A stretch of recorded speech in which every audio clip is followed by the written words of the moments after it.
Oke, paket B bertemu lagi dengan saya, Rizky di Pelajaran IPS. Terima kasih bagi yang sudah mengumpulkan ujian yang kemarin. Hari ini kita akan memperdalam tentang lembaga gitu. Karena kita udah ngomongin tentang jenis-jenis lembaga sebelumnya ya. Dan sekarang kita akan lebih fokus pada fungsi dan peran lembaga gitu ya. Jadi setiap hal tuh pasti berlembaga. Semua pasti punya sistem. Kalau kalian lihat semua pasti punya ketua, pasti punya wakil. Di kelas aja ada ketua kelas, wakil ketua kelas gitu ya. Jadi semua itu melembaga atau berjejaring kemudian menjadi sistem gitu ya, yang saling mempengaruhi dan juga saling bekerja gitu. Nah, apa sih sebenarnya fungsi dan peran lembaga gitu? Untuk apa ada lembaga? Yang pertama tuh kan ada namanya jenis lembaga sosial. Lembaga sosial adalah satu jenis lembaga yang mengatur proses dan prosedur dalam hubungan antar sesama manusia ketika semua sedang menjalani kehidupan sosial dengan tujuan mendapatkan keteraturan hidup antar sesama. Istilah lembaga sosial dalam bahasa Inggris adalah social institutions. Of course. Jadi memang lembaga sosialnya berarti adalah sistem ataupun kelembagaan ya, tadi saya bilang, tapi yang mengatur kehidupan kita nih sehari-hari biar nggak terjadi bentrok ya, mungkin polisi, aparat itu kemudian menjadi salah satu lembaga yang bekerja di lembaga sosial, kemudian dia punya hak untuk bisa mengatur jalur jalannya kendaraan kita, atau misalnya bila itu berhubungan dengan adanya ketidakadilan ataupun suatu hal yang kejahatan, itu kan lembaga kepolisian yang kemudian bekerja untuk itu. Nah, ciri umum tuh setiap lembaga punya cirinya masing-masing. Kalau untuk lembaga sosial, ciri yang pertama adalah memiliki kekekalan tertentu yang biasanya berlangsung lama. Iya nggak? Polisi dari zaman dulu sampai sekarang lama nggak? Lama kan? Pasti ada terus gitu. Hal ini terjadi karena adanya anggapan bahwa lembaga sosial berisi sekumpulan norma yang harus dipertahankan. Norma tersebut sangat dibutuhkan untuk mengatur kehidupan atau hubungan antar manusia, misalnya dalam keluarga. Nah, ini juga terjadi konteksnya misalnya pada agama gitu ya. Kita punya MUI, Majelis Ulama Indonesia, sebuah lembaga yang memang mengatur misalnya mana makanan halal, mana makanan haram, ya toh. Lalu dari MUI juga kita tahu kapan kita lebaran, kapan kita hari pertama puasa. Lalu MUI juga menyatakan mana yang baik atau buruk melalui halal dan haram gitu ya. Itu konsep yang kemudian mengatur kehidupan umat Islam yang juga warga negara Indonesia. Nah, ya begitu juga sebenarnya kayak Katolik gitu ya, dia punya lembaga Katoliknya sendiri. Bahkan kalau Katolik itu dia cenderung per daerah, per tempat, itu dia punya punya kelompok gerejanya sendiri, komunitasnya sendiri gitu.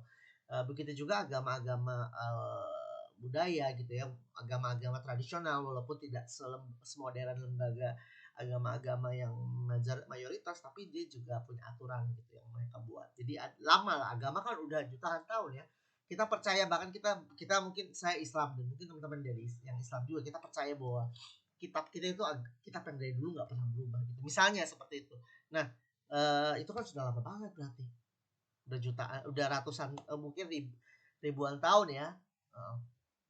Lalu lembaga sosial tuh biasanya memiliki satu atau beberapa tujuan tertentu, misalnya lembaga pendidikan bertujuan untuk mentransfer norma dan ilmu pengetahuan kepada generasi berikutnya. Ya pesantren, of course. Pesantren itu kan kalau dalam Islam dia bekerja untuk menyebarkan, untuk menyampaikan lagi, untuk menjadi hafiz lah. Sekarang juga lagi ramai kan orang menjadi hafiz, hafal Al-Quran misalnya kayak gitu. Jadi lembaga-lembaga sosial, ciri utama yang kedua selain dia umurnya panjang, biasanya lembaga sosial itu punya tujuan tertentu yang memang pengen mentransfer gitu loh, nggak buat kita doang gitu kan. Dalam agama juga gitu, apa yang kita percaya kita pengen transfer kepada, nggak usah jauh-jauh, kepada mungkin nanti anak-anak kita atau kepada keluarga terdekat gitu. Kita pengen, ya sih seperti itu. Dan beberapa lembaga-lembaga sosial lainnya ya, yang cukup mengatur gitu. Kalau di luar negeri mungkin ada ya, atau misalnya dinas kebersihan, mereka punya aturan tersendiri, lembaga yang akhirnya menentukan kebersihan di sekitaran Jakarta misalnya gitu. Nah, lembaga sosial memiliki alat atau perangkat untuk mencapai tujuan yang telah ditetapkan. Misalnya lembaga politik memiliki bendera atau lambang bulan dan bintang, dan lembaga ekonomi memiliki uang sebagai alat tukar. Ini termasuk negara ya. Negara itu umurnya juga panjang gitu. Mau dia berganti-ganti pemerintahan, mau dia berganti-ganti ideologi gitu, dari liberal kemudian komunis dan selanjutnya akan tetap negara yang mengatur semua kehidupan sosial gitu. Baik itu yang politis ataupun tidak punya nilai politis. Kayak misalnya kebersihan ya itu kan nilainya sosial bukan nilai politis. Sebenarnya ya seharusnya walaupun politikus sering menggunakan misalnya isu kebersihan, isu banjir dan lain-lainnya yang menjadi isu politis. Jadi sebenarnya ada sedikit ini ya, kita bisa lihat clash gitu ya. Ada clash di situ bahwa lembaga sosial juga bisa dikatakan lembaga politik gitu. Tapi bedanya dia seharusnya tidak berpihak gitu. Seharusnya dia berpihak pada kepentingan rakyat. Beda dengan lembaga politis. Biasanya lembaga politis kayak partai gitu kan, atau lembaga MPR DPR sebenarnya kayak presiden juga harusnya kan berpihak pada rakyat gitu ya. Tapi maksudnya tidak ada tujuan lain untuk mencapai kekuasaan gitu. Harusnya untuk social life aja gitu, untuk mengatur kehidupan sosial kita aja. Tidak ada hubungannya dengan mencapai kekuasaan politik. Nah, lalu ada namanya lembaga pendidikan yang tadi juga seperti bahas ya. Lembaga pendidikan adalah lembaga atau tempat berlangsungnya proses pendidikan yang dilakukan dengan tujuan untuk ya sekolah ya, mengubah tingkah laku individu. Ya kan, ada aturan di sekolah tentang belajar. Bagaimana caranya agar dia fokus, agar dia konsentrasi, agar dia taat terhadap hukum. Itu yang penting. Belajar IPS itu juga seperti itu. Yang penting lembaga pendidikan itu kan mentransfer ilmu ya. Untuk kalau di sini bilangnya untuk mengubah tingkah laku individu tersebut. Itu IPS adalah ilmu ya yang satu-satunya yang bisa membuat kita belajar tentang itu loh. Belajar tentang kita mengatur nih. Kita sebagai masyarakat nanti kalau udah lulus kuliah misalnya lulus SMA gitu, apa yang kita lakukan untuk negeri ini? Apa yang kita lakukan untuk sekitar kita? Bagaimana kita bukan nggak harus ini deh apa yang kita lakukan. Apa tanggung jawab publik kita jalani, bayar pajak, buang sampah pada tempatnya, itu semua ya. Tentunya kalau di PPKN kita belajar itu dari segi moralitas dan moral code melalui kode-kode moral dan juga hukum. Tapi kalau di IPS itu mempelajari sesuatu lebih kepada lebih dalam gitu. Nah, lembaga pendidikan itu salah satunya adalah mentransfer ilmu gitu. Nah, lembaga pendidikan tuh banyak, nggak hanya pendidikan formal. Pendidikan formal kan ya sistematis bertingkat SD, SMP, SMA negeri swasta. Terus terus kebanyakan ya maksudnya formal itu guru juga datangnya dari rakyat, orang-orang yang guru itu kan rakyat juga gitu ya, yang kemudian punya tanggung jawab sosial untuk mendidik dan sekaligus juga bekerja pun dibayar gitu. Jadi kalau lembaga formal tentunya yang diakui oleh pemerintah, lembaga pendidikan sekolah. Nih ada kurikulumnya jelas, sering ganti. Terakhir 2013 akan update lagi katanya. Itu namanya pendidikan formal. Lalu ada pendidikan di masyarakat atau pendidikan sejenis pendidikan non formal sebenarnya. Pendidikan non formal diselenggarakan bagi masyarakat melakukan layanan pendidikan yang berfungsi sebagai pengganti, penambah atau pelengkap pendidikan formal. Nah, itu kalau dalam Islam kita belajar ada majelis taklim. Kalau secara ikutan bimbel, mau ujian ikutan bimbel itu kan non formal ya. Dia bukan inti dari pendidikan, tapi dia menambah, membantu agar sekolah lebih bisa anak tuh lebih mudah menangkap di sekolah dan juga mendapatkan tambahan di luar. Ada pendidikan informal, lembaga pendidikan keluarga. Nah, ini rumah, keluarga, dan keluarga itu jenisnya banyak ya. Jadi kita tidak hanya bisa melihat keluarga itu ayah ibu aja. Ada yang punya ayah doang, ada yang punya ibu doang, ada yang tidak punya anak juga. Jadi memang banyak sekali keluarga. Dan informal ini tidak harus keluarga, dan keluarga tidak harus biologis gitu ya. Teman-teman kita, saudara-saudara kita, di mana kita tumbuh itu mempengaruhi bagaimana pola pikir kita. Gitu tuh makanya pintar-pintar memilih teman tuh juga ada benarnya gitu. Walaupun sebenarnya kita berteman dengan siapa saja seharusnya ya, tanpa melihat latar belakang.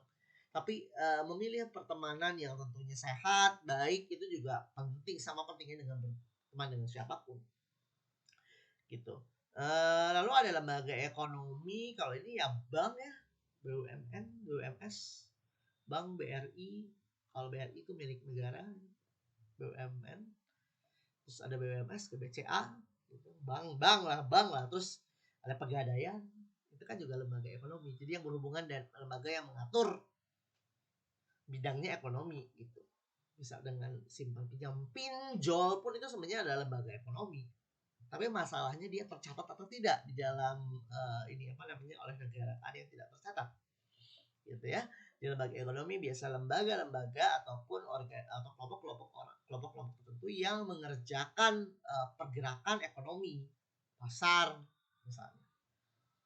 Pasar itu bisa dikatakan lembaga kalau memang, tapi kan itu kan pasar itu biasanya komunal ya. Dan biasanya itu masuknya ke lembaga sosial kalau misalnya kita, karena yang punya PD Pasar Jaya misalnya gitu kan itu pemerintah gitu. Nah ini lembaga politik, kekuasaan namanya power, pembagian kekuasaan. Jadi gini, ketika misalnya kita bicara banjir itu bisa isu sosial toh, dan lembaga sosial dalam artian negara harus bertanggung jawab terhadap agar tidak terjadi banjir lagi. Tapi ketika misalnya ada partai atau ada anggota DPR atau ada presiden atau siapapun yang kemudian mempolitisasi itu ya menjadi politis gitu. Jadi ya memang lembaga politik itu bisa. Ini ada MPR, DPR, presiden, wakil presiden. Tuh juga MA, pemerintah daerah. Sekarang udah sifatnya udah ini ya, lebih otonomi daerah gitu ya. Jadi ada kekuasaan sudah terbagi-bagi, tidak seperti masa Orde Baru. Kurang lebih seperti itu sih. Jadi kalau lembaga politik bedanya dengan lembaga-lembaga yang lain tuh ada hierarki kekuasaan di sana. Jadi yang pemimpin itu punya kuasa. Kuasa ini maksudnya apa? Punya kontrol terhadap masyarakat. Presiden kan punya kontrol sama kita semua toh. Ya kan? Kita punya presiden, kita punya MPR, DPR yang tentunya menjadi perwakilan kita seharusnya ya, dan memang seperti itu kurang lebih adanya. Terima kasih. Kalau ada pertanyaan silakan tulis di mana di WA, nanti kita bisa tanya jawab. Oke? Terima kasih. Sampai jumpa.